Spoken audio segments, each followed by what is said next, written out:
Primeiramente, eu quero agradecer a todos e todas as plantonistas, porque ontem, domingo, chegamos aí a 1.700.000 inscritos no Plantão Brasil, o maior canal de esquerda, que também é o canal de maior audiência.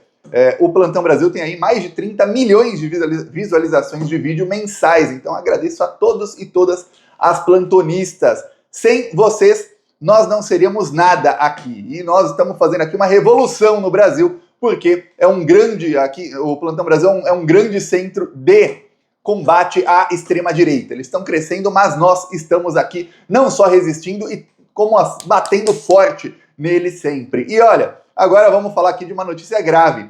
A ex-presidenta do Brasil e atual presidenta do Banco de Desenvolvimento do BRICS, Dilma Rousseff, foi internada aí hoje, às pressas, num hospital em Xangai, na China. Ela está no Shanghai Medical Center. Eu pesquisei, é o melhor hospital de Xangai, é um dos melhores, se não o melhor hospital da China. Se você pensar aí que a China hoje é o país que está na vanguarda da tecnologia mundial, você pode ter certeza que Dilma Rousseff está em boas mãos. E a Dilma foi internada aí com sintomas graves. A Dilma estava com vômitos, com muitas náuseas e muita dor de cabeça e tontura. São sintomas aí graves. E aí ela acabou parando no hospital.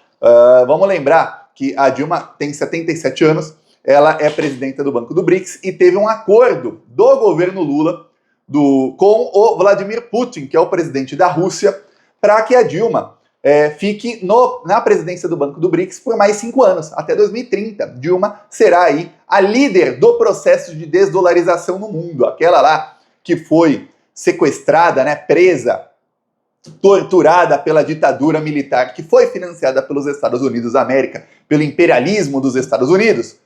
Hoje, ela é a principal aí responsável pela queda do império que fez tudo isso com ela, diretamente, com tantas democracias e com milhões de pessoas mundo afora, ou bilhões mundo afora. Essa é a Dilma. E aí, nesse momento crucial, a Dilma, de repente, passa mal e é internada. Vamos lembrar que qualquer coisa com a saúde da Dilma, assim como do Lula, a gente tem que olhar com mais cuidado, e os médicos também, porque a Dilma já teve câncer. Em 2009, ela teve um linfoma de Hodgkin. Esse linfoma é um linfoma que fica aqui na axila, às vezes fica aqui no pescoço, e não tem nem sintoma. E aí, geralmente, as pessoas detectam tarde quando já se espalhou. No caso da Dilma, ela era ministra do Lula, ela fazia exames de rotina, É importante você, plantonista, fazer exames de rotina. Queremos que os plantonistas vivam muito, viu? Quem tem que ficar sem fazer exame nenhum são bolsominions. Esses aí podem se ferrar. E aí a Dilma detectou e tal, curou, nunca mais teve problema nenhum, mas a pessoa, depois que tem câncer, tem que ficar sempre ali atenta a qualquer tipo de sintoma. Segundo aí o boletim médico, saiu o boletim médico aí faz menos de 1 hora, lá de Xangai, mesmo sendo lá início da manhã, lá na China, saiu o boletim médico dizendo aí que a Dilma apresenta melhoras, mas vai seguir internada. Não sabemos se vai receber alta amanhã, depois, não falaram isso, mas segue internada, mas já apresenta melhoras aí dos sintomas que teve Dilma. Espero que não seja nada grave, que tenha comido alguma coisa ruim, coisa assim, só isso, e que ela melhore aí e continue liderando a desdolarização no mundo do jeito que está fazendo. Essa semana teve um acordo aí, por quê? Porque quem decidia a presidência do Banco do BRICS era o Brasil. Então, o Brasil decidia entre 2020 a 2025. Então, o Bolsonaro colocou seus lacaios lá até 2022. Em 2023, o Lula trocou e colocou Dilma Rousseff. Dilma Rousseff ficaria até 2025. Depois, a Rússia é quem decidiria quem vai comandar o Banco do BRICS. Só que o Vladimir Putin está encantado com a Dilma. E não é de hoje. O Vladimir Putin está encantado com a Dilma desde 2011, quando a Dilma assumiu a presidência do Brasil. O Putin sempre tratou a Dilma com muito respeito e com muita admiração. Só que a coisa foi para outro patamar quando ela assumiu a presidência do Banco do BRICS. Porque até então, é um chefe de Estado que tem ali um país aliado e, obviamente, acabam ali sendo amigos. Você vê que esse outro chefe de Estado, no caso a Dilma, era chefe de Estado do Brasil, presidenta do Brasil, é uma pessoa inteligente, tem lá alguma admiração, tudo mais, vocês estão ali discutindo caminhos e soluções em comum na geopolítica, ok.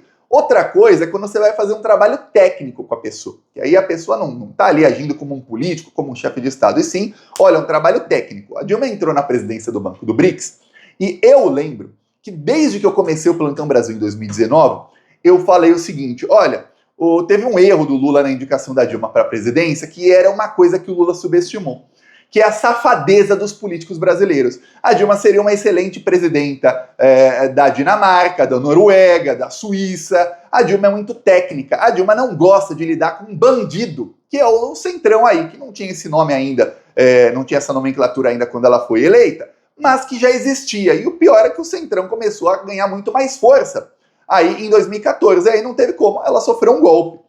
E eu até falei, a Dilma seria uma excelente presidenta aí para um banco. Dito e feito, anos depois, o Lula indicou a Dilma para a presidência do Banco do BRICS. E quando ele fez, eu falei, prepare-se, porque a Dilma vai esmagar o império estadunidense. Ela pode não ser uma boa política com os bandidos do Centrão do Brasil, porque ela não tem paciência para bandido. Agora, coloca a Dilma num cargo técnico e não tem absolutamente ninguém nesse planeta melhor que ela para a função. A ponto de o governo russo, que poderia indicar qualquer russo para a presidência do Banco do BRICS. Então você pode imaginar que o Vladimir Putin, que governa aí a Rússia, ele não é presidente da Rússia desde 2003, né? Ele governa a Rússia desde 2003, 2004, mas ele faz assim, ele é presidente, aí depois quando acaba o mandato dele, ele concorre a primeiro-ministro, aí ele ganha. Quando acaba o mandato dele, ele concorre a presidente de novo, aí ele ganha, aí ele coloca o primeiro-ministro de novo, então ele vai mudando de cargo, então, e aí ele vai ficando no poder lá na Rússia. E aí, desde então, você imagine que o Vladimir Putin deve ter inúmeros economistas da sua mais alta confiança e que ele deve considerar extremamente competentes. Mesmo assim, fez um acordo com o governo brasileiro para falar, não vou colocar meus economistas não, vai ficar a Dilma, porque a Dilma está fazendo um trabalho excelente. Eu mostrei um vídeo aqui, faz algumas semanas, da Dilma falando com o Putin. Mostrei de um encontro dela com o Putin em 2023 e de um encontro com ela no fim do ano passado. Aqui eu vou te mostrar um vídeo de um dos encontros dele com a Dilma, esse eu ainda não mostrei aqui no Plantão Brasil, do ano passado, em que ele elogia a Dilma. Vamos lá. Tá aqui a legenda em português, ele falou, durante esse ano, o BRICS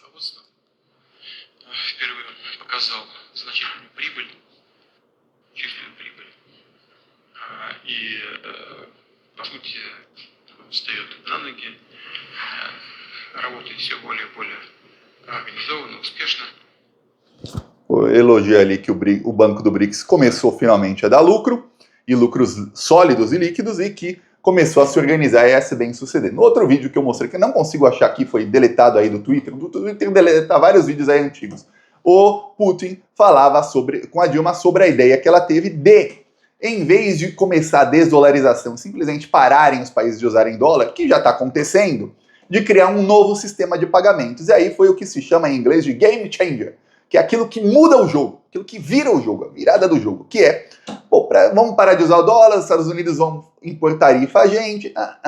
Se a gente criar um novo sistema de pagamento e conseguir integrar esse novo sistema com dezenas de países, a gente vai poder fazer o pagamento na moeda que a gente quiser, os Estados Unidos nem vão ficar sabendo. Não é problema deles, se eles quiserem impor tarifa, vão ter que impor tarifa a todos os países que fizerem parte desse sistema de pagamento. Só que em determinado momento, eles mesmos vão ser obrigados a usar esse sistema de pagamento, porque vai chegar o momento em que os Estados Unidos vão perder poder, a ponto de que algum país, na sua transação, vai falar para os Estados Unidos, olha, eu só faço nesse sistema aqui, não vou mais usar o seu sistema SWIFT. E se eles estiverem precisando, como muitas vezes estão, eles vão ser obrigados. No caso, a Dilma conseguiu aí apoio de 143 países para o seu sistema de pagamentos, muito mais do que o Putin e o Xi Jinping, presidente da China, imaginavam.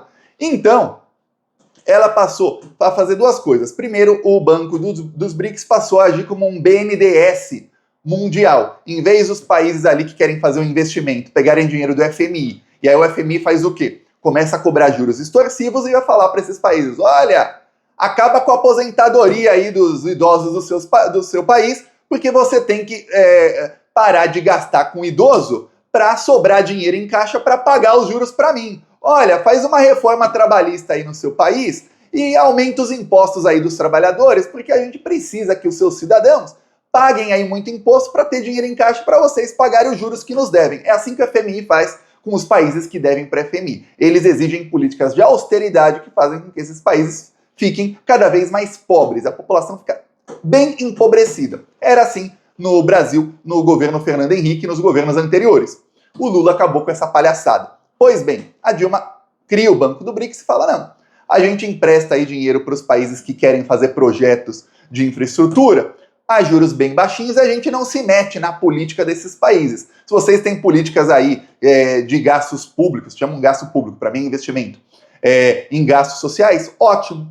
E a infraestrutura está te ajudando, ótimo. Vocês pagando em dia com juros, tá tudo ok. Se não pagar, a gente vê como faz para vocês pagarem. E todos os países que pegam empréstimo estão pagando. É isso, a Dilma tá elevando a ideia ali que ela e o Lula tiveram de fazer o Brasil se industrializar, que era a ideia do PAC e do PAC 2, que é usar o BNDES como motor da economia. Ela está fazendo o Banco do BRICS ser um motor da economia do sul global, economia mundial. E tudo isso ao mesmo tempo em que ela cria um novo sistema de pagamento para substituir o dólar. E substituir não só o dólar, mas o sistema dos Estados Unidos.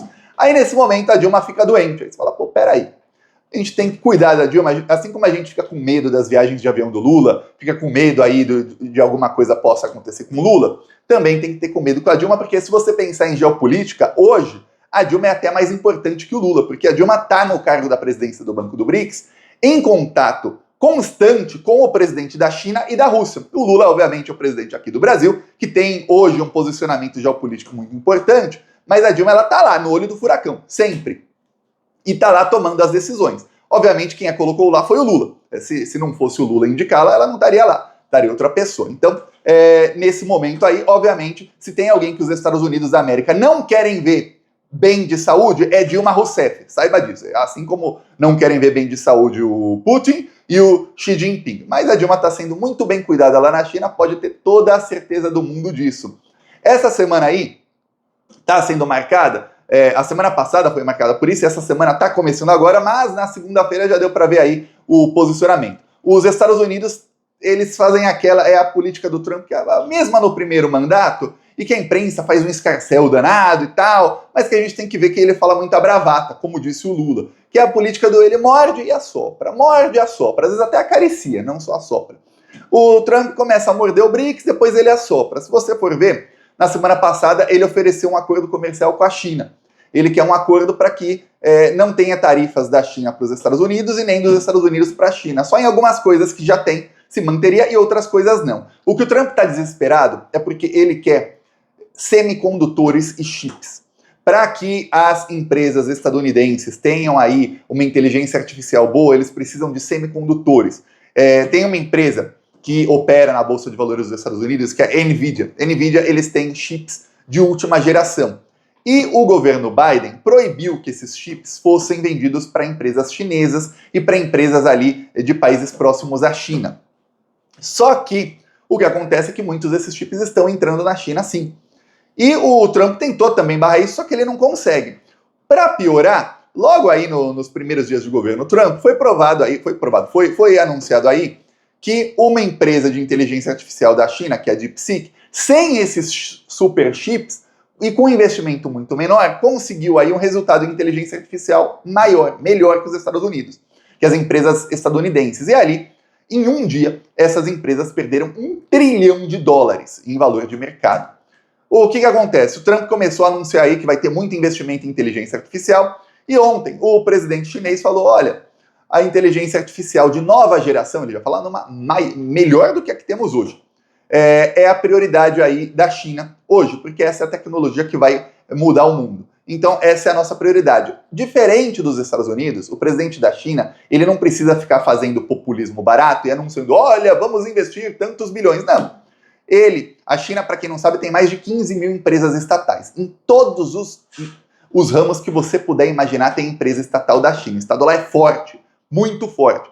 Então ele não precisa anunciar investimento, ele simplesmente remaneja dinheiro daqui para lá e vai investindo bilhões e bilhões nisso aí. E agora que a China passou os Estados Unidos em inteligência artificial, essa é a prioridade aí da China. Inteligência artificial é acabar com o dólar. Então os Estados Unidos estão no momento em que eles estão vendo que se eles tentarem peitar o BRICS, eles vão se dar mal. E vão se dar muito mal. Para piorar, o porta-voz aí do governo chinês falou hoje de manhã, que era manhã no Brasil, aí, comecinho do dia, né, madrugada, mas fim da tarde da China de ontem, falou o seguinte, olha, os países da União Europeia não estão entendendo ainda que o relacionamento que eles têm com os Estados Unidos é um relacionamento subserviente. Se eles passarem a negociar com a China e virem a China como aliado e não como rivais da Europa, a Europa tende a progredir muito. Já alguns líderes europeus, presidente aí da Eslováquia já falou, o da Espanha fala algumas vezes, de Portugal também, e o da Hungria também fala. O da Hungria ele é bem amigo, você vê como é a geopolítica, né? Ele é amigo do Bolsonaro, mas ele é amigo do Putin, que é amigo da Dilma, que é inimiga do Bolsonaro, que até falou que queria que a Dilma morresse aí faz alguns anos. Mas esses presidentes aí europeus já falaram, olha, se a gente continuar fazendo só o jogo dos Estados Unidos e não fizer um jogo aí pró-Europa e não pró-Estados Unidos, o que vai acontecer é que vai ter uma decadência muito grande na Europa. Eles falam vai ter, mas na verdade já está tendo. O Olaf Scholz, que é aí o primeiro-ministro da Alemanha, esse cara, se o Hitler tivesse vivo, ele estaria aplaudindo o cara. O Olaf Scholz fez duas coisas. Primeiro, ele apoiou um verdadeiro holocausto em Gaza, e a Alemanha foi o país que mais apoiou na Europa o holocausto lá em Gaza, e o genocídio acontecendo lá, e chegou a um nível que quem protestasse, se tivesse só uma bandeira da Palestina na Alemanha, mesmo quieto, a polícia não só prendia, como espancava a pessoa, para servir de exemplo para ninguém tentar fazer isso. Essa é a Alemanha, voltou aí a tempos que o Hitler aplaudiria. E ele também seguiu aí tudo que o Joe Biden mandou ele fazer, como um cachorrinho mesmo, ó, dá a patinha, o Olaf Scholz dava a patinha, o chanceler aí da Alemanha. E aí, ele causou uma inflação enorme, a indústria da Alemanha teve uma queda de 37% nos últimos 2 anos, a indústria da Alemanha é o motor da Europa, tá?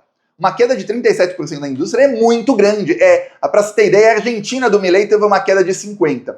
A Alemanha teve 37%, ele fez um trabalho quase tão ruim quanto o do Milei, o Olaf Scholz. Por quê? Porque ele resolveu impor sanções burras à Rússia, né, a mando do Joe Biden, e a inflação para a indústria é muito maior do que a inflação para a população. E aí começou a cair a indústria. É isso que fez aí. E aí ele abriu espaço para quem? Para a extrema-direita. Teve eleição na Alemanha esse final de semana, a extrema-direita, os nazistas, são declarados nazistas, ficaram em segundo lugar. Mas metade da Alemanha eles ganharam. Aí você vê o tamanho da desgraça aí que fazem os líderes europeus. Ou eles começam aí a ver o aceno da China e a acenar de volta, ou vai dar ruim para eles. O presidente da Polônia, minha esposa é polonesa, morre de vergonha, o presidente da Polônia, nesse sábado, ele foi até a Casa Branca, ele ficou 45 minutos esperando para falar com o Trump, e o Trump atendeu ele por 10 minutos. E ele não conseguiu nada do Trump. O presidente da França foi aí falar com o Trump, foi até Washington, o Trump não foi nem recebê-lo. Tiveram uma reunião, mas o Trump não foi recebê-lo, que é o correto aí de chefes de Estado. Tá aí. Europeus, cachorrinhos dos Estados Unidos, sendo tratados como merecem, como cachorrinhos, que é o que eles são. Ou eles começam aí a ver direitinho e aí pro lado do BRICS, ou vai ficar ruim para eles. Desejo melhoras a Dilma e seguimos aqui na luta. Falou!